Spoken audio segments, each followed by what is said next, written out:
ઝઘડિયા તાલુકાના જેસપરથી સિયાલી ચોકડી સુધીના માર્ગનું ખાતમુહૂર્ત આજરોજ ઝઘડિયા વિધાનસભાના ધારાસભ્ય રીતેશભાઈ વસાવાના હસ્તે કરવામાં આવ્યું હતું।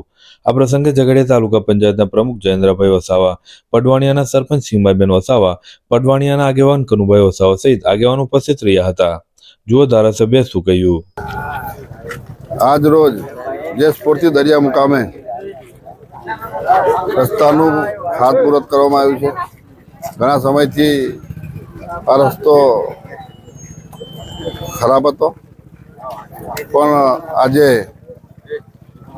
દેશના વડાપ્રધાન નરેન્દ્ર મોદી સાહેબ અને અમારા રાજ્યના મુખ્યમંત્રી શ્રી ભૂપેન્દ્રભાઈ પટેલ સાહેબનો આજે ખૂબ ખૂબ આભાર માનું છું કે મને આજે ઝઘડિયા વિધાનસભાની અંદર આજે રસ્તા આપ્યા છે।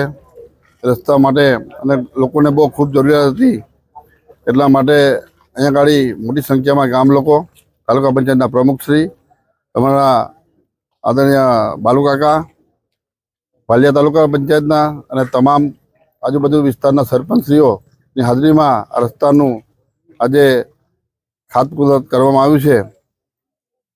આજ રોજ આપણા આદરણીય ઝઘડિયા વિધાનસભાના ધારાસભ્યની રજૂઆતથી જે જેસપોરથી ગોળાઠિયા, કડિયા ડુંગર, રામપોર, જાસપોર થઈને સિયાલી સુધીનો જે રસ્તાનું જે ધારાસભ્ય સાહેબે રજૂઆત કરીને જે આ રસ્તાનું આજે ખાતમુહૂર્ત કરીએ છીએ, એ બદલ આપણા ઝઘડિયા વિધાનસભાના ધારાસભ્ય રીતેશભાઈ વસાવા સાહેબનો પણ અમે ખૂબ ખૂબ આભાર માનીએ છીએ।